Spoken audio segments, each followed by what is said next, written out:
தங்க எல்லாருமே தங்க வாங்குன்னு சொல்றீங்க. ஏனென்றால் இந்த 44% கடந்த ஆண்டு இந்த ஒரு 44 நாளில் 12% உயர்வு என்பது வந்து வேறு எந்த ஒரு ஃபிக்ஸட் டெபாசிட், ரியல் எஸ்டேட் மற்றும் மியூச்சுவல் ஃபண்ட் எதுலையுமே இது உயரலன்னு தான் நினைக்கணும். ஆனால் சாந்தகுமார் எனக்கு இன்னொரு கேள்வி, நீங்கள் தங்கம் வைர நகை அந்த வியாபாரிகள் சங்க தலைவராக இருக்கிறனால கேட்குறேன், இந்த வைர நகை மற்ற வைரம் பிளாட்டினம் அதெல்லாம் உயர மாட்டேங்குது, தங்கம் மட்டும் ஏன் அதோட கூட்டிகிட்டே போகுது? இல்ல வைரமும் கொஞ்சம் உயர்ந்திருக்கு, அதை நம்ம உற்று நோக்கிறது இல்ல, தினமும் அதை பார்க்கறது இல்லைன்றனால அது தெரியல. பட் வந்து டைமண்ட் கொஞ்சம் சிறிதளவு உயர்ந்திருக்கு. கடந்த ஒரு 3 வருடத்துல பாத்தீங்கன்னா இருந்த ரேட்டை விட கொஞ்சம் உயர்ந்திருக்கு, அவ்வளவுதான். அதே டைம்ல வந்து நம்ம பிளாட்டினம் உயரவே இல்லை. நீங்க சொல்ற அந்த பாயிண்ட்டுக்கு நான் வர்றேன்.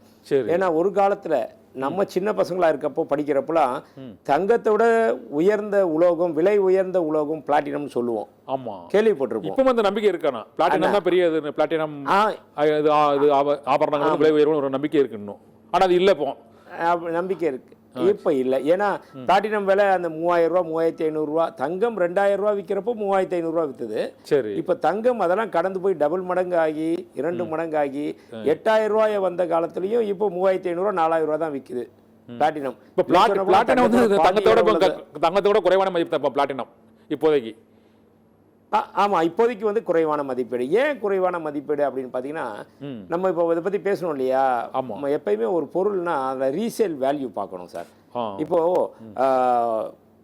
எல்லா பொருளை விட ஏன் தங்கம் விலை ஏறிக்கிட்டே இருக்கு, மக்கள்கிட்ட மோகம் இருக்கு அப்படின்னு பாத்தீங்கன்னா, ஒரு கார் வாங்குறோம், இல்லை ஒரு எலக்ட்ரானிக் குட்ஸு, ஒரு மொபைல் ஃபோனு, கம்ப்யூட்டர், லேப்டாப், இந்த மாதிரி வாங்குற பொருளில் ஒரு 2 வருஷம் 3 வருஷம் கழிச்சு பார்த்தீங்கன்னு வைங்களேன், இன்னைக்கு 1,00,000 1,50,000 ரூபா கொடுத்து வாங்குற ஒரு மொபைல் ஃபோன் 2 வருஷம் கழிச்சு அதோட மதிப்பு வெறும் 25,000 ரூபா 20,000 ரூபா, சில டைம் அதை விட ரொம்ப கம்மியாக போயிடும், அந்த மாதிரி இருக்கும். வாங்குற உடனே குறைஞ்சிருது, அதே மாதிரி குறைஞ்சிடுது. வாங்கணுமே அடுத்து செகண்ட் ஹேண்ட் ஆகிடும். தங்கம் ஒன்று மட்டும்தான் second hand, first hand, third hand அப்படிலாம் கிடையவே கிடையாது. எந்த ஒரு பொருளா இருந்தாலும் சரி, நீங்க ஒரு வாகனம் வாங்குறீங்களே, ஒரு கார் வாங்குறீங்க, இன்னைக்கு 20 லட்ச ரூபா கொடுத்து ஒரு கார் வாங்குறாரு ஒருத்தர்னா, அடுத்த 2 வருடங்கள்ல அதனோட விலை பாதிக்கு பாதி 10 லட்சத்துக்கும் குறைவா போயிடும்.